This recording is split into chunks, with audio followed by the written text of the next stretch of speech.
Hey guys, and today I want to talk about Cherry MX Speed Silver switches and how they are for OSU. I'm also going to be comparing these with Cherry MX Red switches, which is also another common linear switch used by the OSU community. For some background, I bought a number pad with these switches installed back in January, and I've been using it ever since. Now let's take a look at the specs of these switches. Cherry MX Speed Silver switches are linear switches. They have a 1.2mm actuation point out of a 3.4mm total travel distance. It takes 45 grams of force to actuate and 70 grams of force to bottom out. And it also has a 50 million keystroke lifetime. Now let's compare this to Cherry MX Red switches, which is also a linear switch with a 2mm actuation point and a 4mm total travel distance. It takes 45 grams of force to actuate and 60 grams of force to bottom out. This switch also has a 50 million keystroke lifetime. Now comparing these two switches, we can obviously see that Cherry MX Speed Silver switches have a smaller actuation and total travel distance. Though because of that, the reset distance is longer. That means you have to lift your finger further up and able to register another key press.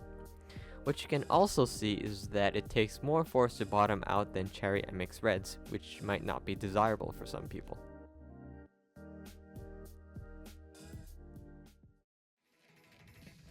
Now let's take a look at how these switches perform in OSU.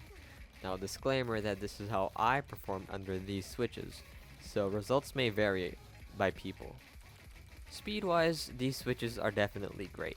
Thanks to the smaller total travel distance, you can repeatedly register a key press with less finger movement. That means faster streaming and faster single tapping, for me at least. Now for stamina, they are also great, despite the heavier bottoming out force.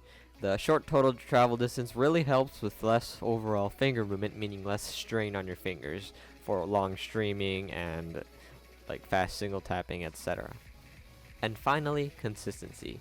It has a smooth, undisruptive key press that I can tap to the rhythm relatively nice, and I think it's greater than Cherry MX Reds, but I do own a switch that does perform better in terms of consistency.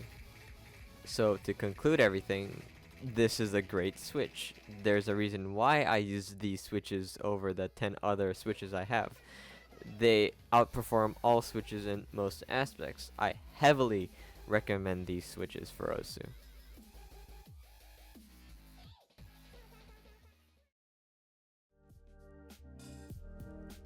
Anyway guys, thanks for watching. Be sure to leave a like and subscribe. And I'm planning to make this a series, so if you guys have any switches that you want me to test out, then leave in the comments below. Yeah, so see you guys next time.